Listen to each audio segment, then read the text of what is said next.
Thank you, Mr. Foreman. Ms. Biggers, on behalf of the Commonwealth, you may close. Thank you. Please support. All right, I'm going to talk to you about the law. If you look at your jury instructions, if you remember during voir dire, during our jury selection, I told you, there's some different ways that we can get a DUI, and here we have the law. The first way is that you're under the influence. Okay, well, what does that mean? That means that we would have to show that you're impaired in some way. Second way is just to show you have a .080 in your blood or higher, because our government, as I said earlier, has said at that point we know you're impaired. It's not a question. To find him guilty, you have to find that I met my burden, that the Commonwealth has fulfilled every element of this crime. And we've done that. We've done that very easily, in fact. I'm going to talk about both of these approaches for a DUI at the same time, just to kind of roll them together and help move along a little. We know he was in Harding County. We know the date. We know he was charged that day. Looking at the first one, at the first option, the .080 or higher, that amount has to be measured by a scientifically reliable test of the defendant's breath or blood taken with 2 hours of cessation of operation. Well, we know it was within 2 hours. It was actually just a little bit over an hour outside of that, so there was still a lot of leeway, but the officers moved quickly and efficiently. It is a reliable test. As you heard mentioned by Mr. Sapp, this is the test. This instrument is used all across the state. There are protocols put in place for how it is used. The officer did not do the test incorrectly. Maybe he could have asked a few more questions, but he has testified that he was observing him, he was in the room, he was adjacent to the room, but still had visual contact with him. He informed him of his rights with the implied consent form, told him not to put anything in his mouth.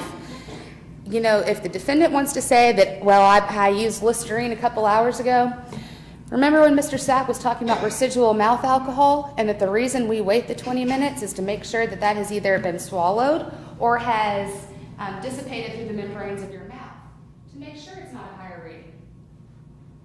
Well, if there's alcohol in mouthwash, the same thing would happen. You need a moment, sweetie? You need a moment? A few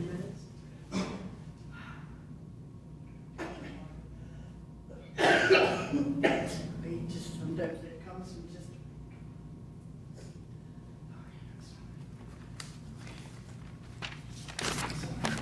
It's okay. It's okay. I just want to make sure that we all hear what's going on. Okay. The officer did the 20-minute observation correctly, and the test was performed correctly.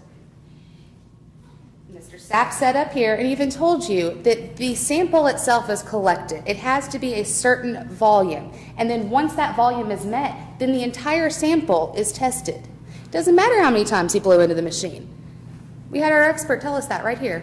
That is his job, to know how that machine works and to make sure it's in proper working order. He said it was in proper working order, and he said that that would not affect the test. The number of times blowing into that machine will not affect the test.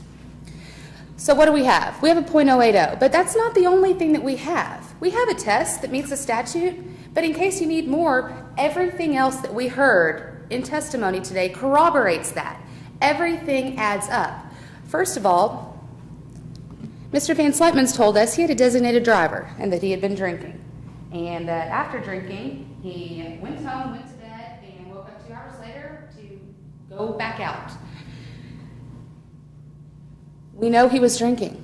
It's not unreasonable that later on an alcohol level be present in his blood.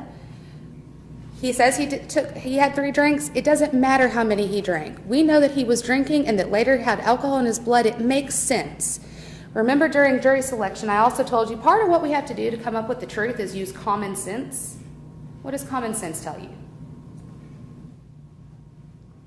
We also have his appearance. The officer said that his eyes were red and glassy, and I did not see his eyes red today, so that's not apparently the color of his eyes normally. He said his speech was slow. Well, it was slow today too, but he also said it was slurred. I didn't hear any slurred speech today. He spoke very clearly.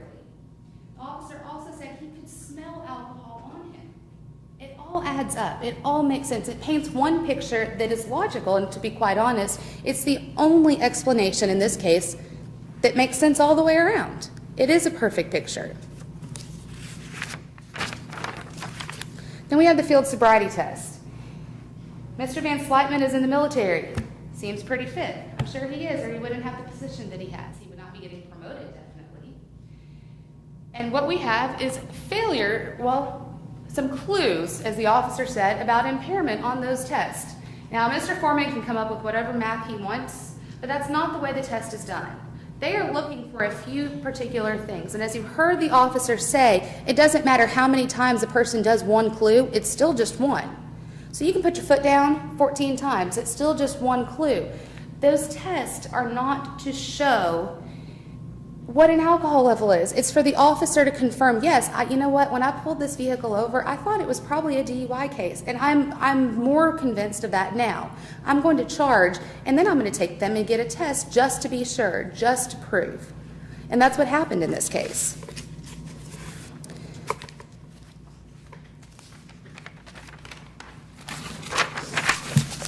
The implied consent form obviously was read by the officer. The defendant signed it. That's clear. Everything is on there, the information. Don't put things in your mouth. You're allowed to have your own test if you comply with mine. Hey, I'm not threatening you. I'm letting you know what the law is, and that is that if you refuse the test, the penalty can be doubled.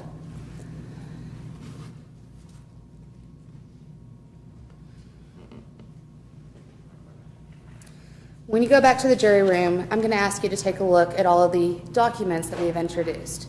You will see from the maintenance records that the machine was in proper working order. And remember, you heard from him, you heard from Mr. Sapp that it was in proper working order and that the test, the way the officer conducted it, was performed correctly. I want you to take a look at the intoxilizer slip. You'll see the times. You'll see that the calibration was correct. The calibration, the sample, that alcohol solution sample that they used just to double check before the defendant blows into it was exactly 080. I want you to take a look also at, I want you to really consider the fact that the officer's demeanor, both of them in the courtroom today, shows no indication that they would act in the way that Mr. Van Slytman has indicated. It's information he had not previously brought to anyone's attention until today when he sits on the stand in front of a jury. It is my belief that that the Commonwealth has met our burden of proof to find Mr. Van Slytman guilty of a DUI. It doesn't matter which way you find it, whether it's under the influence or a .080, but I do believe that the Commonwealth has proven to you beyond a reasonable doubt that this occurred. As a prosecutor, some people say my job is to prosecute. It's not. My job is to ensure justice. The officer complied with the test appropriately. We have met our burden. I'm asking you, the jury, to find him guilty of both the speeding and a DUI. Thank you. Thank you, Ms. Biggers. If the